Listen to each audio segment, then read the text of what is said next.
Hi, I'm Todd Shapiro, President and CEO of the Illinois CPA Society, and I'm excited to be joined today by our new board chair, Tom Murtagh, CPA, JD, partner at BKD CPAs Advisors, for our second annual Conversation with the Chair.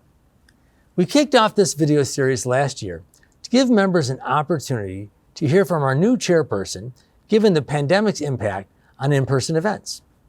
We realized that this was a great way to introduce our chair to our members and plan on doing this every year. Something good that actually came from the pandemic. So Tom, why don't you tell us a little bit about who you are, what drove you to become a CPA, and what's top of your mind today? Thanks, Todd. It's really great to be here. When I think about kind of where I came from and how I got to where I'm at, it really starts, my path to being a CPA started in high school. I was the middle child of 7. Parents moved over here from Ireland back in the 60s and had I developed an interest in just the business community, the business world, economics, and finance. And my older brother was actually studying accounting at Loyola University. And so as I was talking to him, he suggested that I explore accounting as an option, recognizing, kind of described it to me as accounting being the language of business. And that's kind of where my path started. I followed his footsteps and ended up at Loyola University for my accounting work. And there I developed an interest in tax, kind of sparked my interest in tax and business law. Upon graduation from Loyola, I went to the University of Illinois, where I earned a law degree and an MBA, and just continued on that path. And on graduation, I went into public accounting, and that's where I've been for the last 20 years. I started out with one of the global firms and have now, with BKD as a tax partner, Chicago office tax director, and our East Region tax leader. So that's kind of how I got to where I'm at. When I think about what's on my mind right now, well, we're recording this on March 31st, so tax deadlines are front and center at this point, but that's the short term. In the long term, what's really been rattling around in my brain is, how do we learn from what's been happening over the last year? What does the future of work look like? How do we migrate to this next transition of bringing people back into the office, where many of us have been working in a dispersed and remote environment over the last year? So as you come into this position, and we've talked about this with our members many, many times, the CPA profession is facing some very unique challenges and opportunities.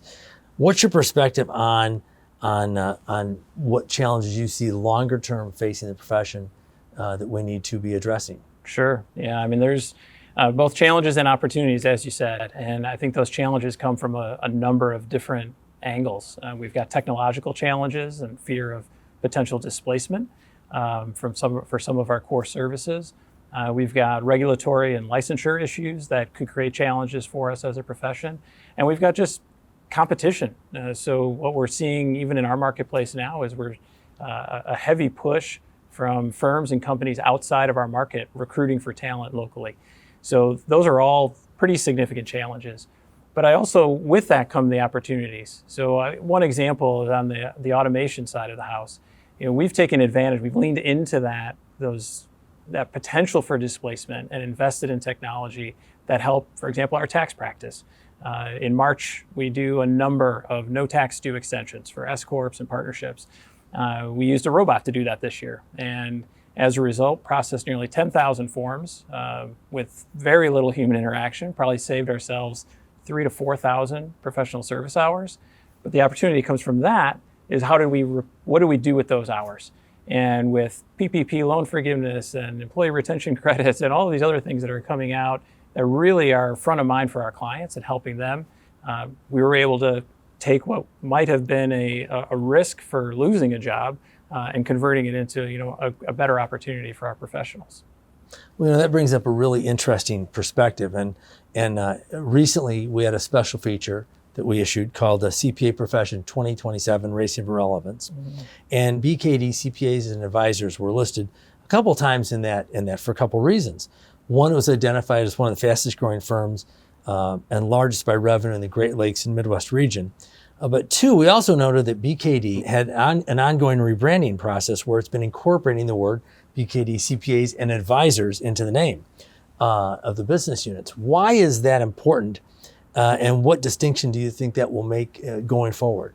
Yeah, I think it's been part of our name now for a number of years, and it's important on two fronts, both externally to the market so they know what to expect when they're coming to BKD, but also internally for our people to understand what our role is when we're working with our clients.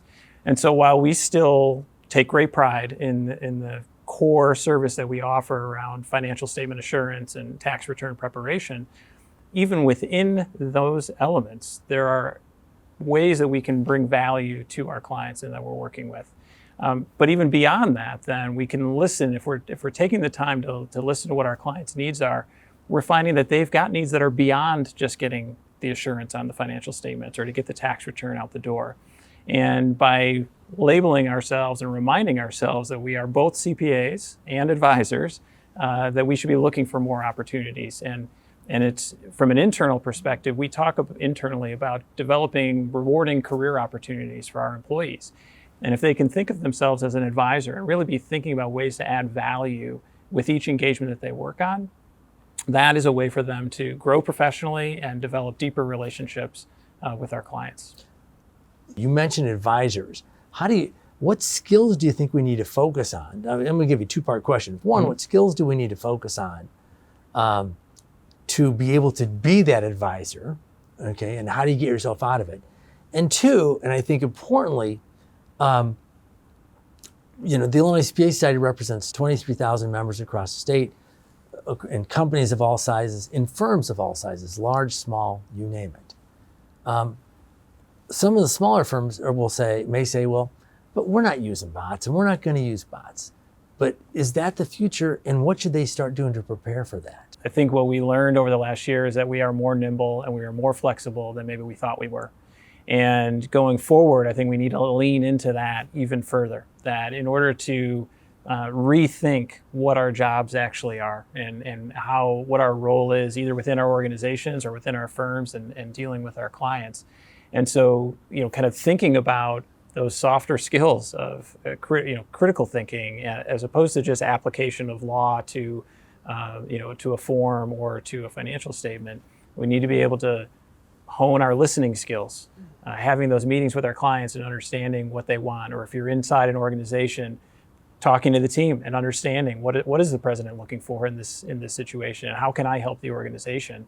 And I think what we saw was that our clients were looking to us over the last year, not to do the tax return, but to help figure out how do we apply for these government incentives that are coming out? How do we deal with the applications, the loan process, the documentation? We have skills and we're trusted in our ability to synthesize information in a dynamic setting. And I think those are the types of skills that we really need to focus in on. Do you think that people are developing the skills they need, or do colleges need to change? What do we need to change along the way? Because I'm not sure that we really test that necessarily, but to get people thinking about that strategic mindset. I don't know that the schools are quite there at that point. I know that a number of programs are trying to modify, thinking about like data analytics and infusing that into a core accounting program with the idea that the data analyst is bringing additional insights. It's thinking more critically about what those numbers mean, as opposed to just looking backwards and kind of providing that assurance and certifying a backwards-looking statement. So I think a lot of the schools are migrating in that direction, at least from that sort of perspective. But I think day-to-day people need to think about themselves as disruptors, not just being comfortable in what we do, because ultimately you either are the disruptor or you're going to be disrupted. And if you're sitting there comfortably doing what you're doing, behind the scenes something else is happening that's gonna force that change. So I think thinking about it in that context of how can we do things a little bit differently. And I'll give you an example. We recently were talking to a new client, and they're a growing business, and they were using a fairly standard accounting system, but it didn't quite meet their needs as they were opening up new locations and having different reporting needs. They had a solid advisor for years, but they didn't disrupt themselves. They didn't say, hey, you know what, actually this is working kind of for you, but maybe we should shift gears and think about something that's completely different in order to get you a better information that you can use to run your business. And that came about because we were listening to the client in the conversation, talking to them about what their pain points are, and then also talking internally with the other resources. So if you're in a big firm, you may have resources in-house that are bringing ideas to you. If you're out on your own, leveraging the society and seeing what sorts of tools are out there, but not taking it all on your own, because we can't all have those answers. And inside of an organization, kind of the same thing. Like, is the system we're using, is it the best? Is it getting us what we need beyond, or is it getting more than what we need to help us make better decisions going forward?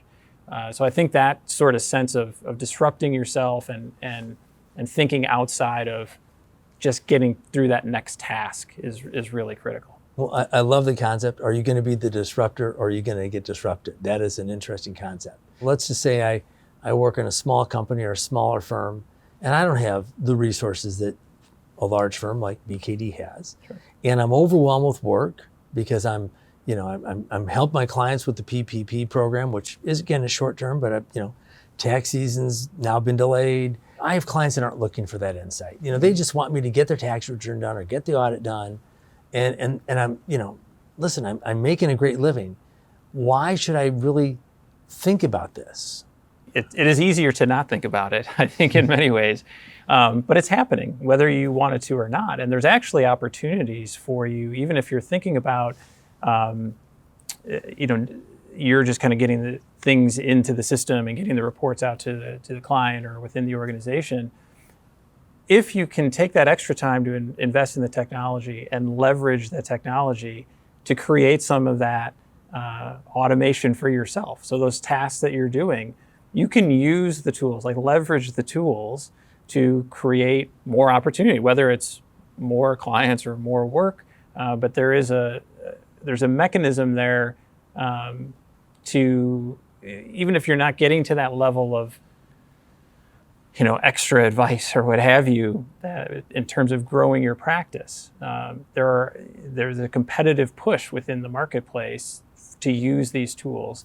And as I was talking to this new client, even things like using like a bill pay service that integrates with your ERP system and takes out some of that double, triple entry that you may have to do in your system, that creates those opportunities. And if you think about it from a tax perspective, there's a lot of that already happening.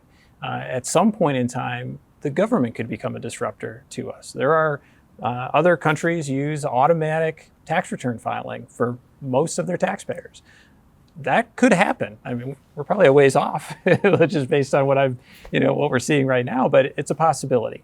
And I think if we want to think about what does a world look like for a tax service provider in a world where much of the work might already be automated through intergovernmental reporting, that should give some pause for thought of how to bridge that gap between now and then. You also can differentiate yourself by what you're producing. If you're giving somebody insight, I've told people that if you can make the audit, if you can give some insight with the information beyond just a clean opinion, all of a sudden it becomes less of a commodity that somebody's going to shop by price. Absolutely. Yeah. Absolutely. So as you move forward into your as chair, we've talked sort of about, I love the disruptor again, the disrupted concept. And are there any other things you think that are sort of top of mind that you'd like to talk about during your year as chair? You mentioned it a little bit ago, and it's the idea of what do we learn from the last year? I mean, it's hard to come out of a year following, or we're kind of still in a pandemic, I guess, but all of the turmoil that we went through as a country and really in a global community over the last year, and not have that be front of mind as we're going into the next year. So I'm hopeful that we can kind of think about the things that we learned, the way we adapted to new technologies, the way we connected with each other in a remote environment. How do we capitalize on both of those? I think a lot of us recognize that it's an imperfect substitute. So how do we get back into a little more in-person, while at the same time, there was a lot of opportunity that we were able to capture by using the technology and inviting more people to the meetings. Because, hey, if you've got no drive time or no travel time, you can bring more resources to the table to have a more robust conversation. So things like that. I really want to, I kind of want to get a sense of what others are doing as well. So I kind of have my ideas internally on how we're doing it. We've got a team at the firm that's thinking about what the future looks like, as most organizations do. And I'm looking forward to that kind of opportunity to kind of hear what different markets within the state and different size, different types of organizations, how they're tackling the challenge. Is there anything you're looking forward to? I mean, I'm guessing you're looking forward maybe to seeing people, and we hope I will tell the audience right now, we are hoping that we're hoping to have a live summit. We'll probably have a virtual component to it. We're hoping to have live town hall forums with our members. To me, that's the exciting part about this role, is to get to meet the people. So, I've been on the board for a number of years. I've known the previous board chairs and kind of heard the stories of them kind of getting to interact with folks across the state's footprint. And to me, I'm a person who likes to travel, and part of the reason why I like to travel is I like to experience the broader world. Get outside of my own little bubble. And that bubble's been pretty small for the last year. So definitely looking forward to that and hearing kind of the insights and perspectives that all of our great members across the state have to offer. The future is bright. That's right. Well, thank you very much, Tom. Thank you. And I'm looking forward to a great year with you as chair of the Illinois CPA Society. Likewise. Thank you.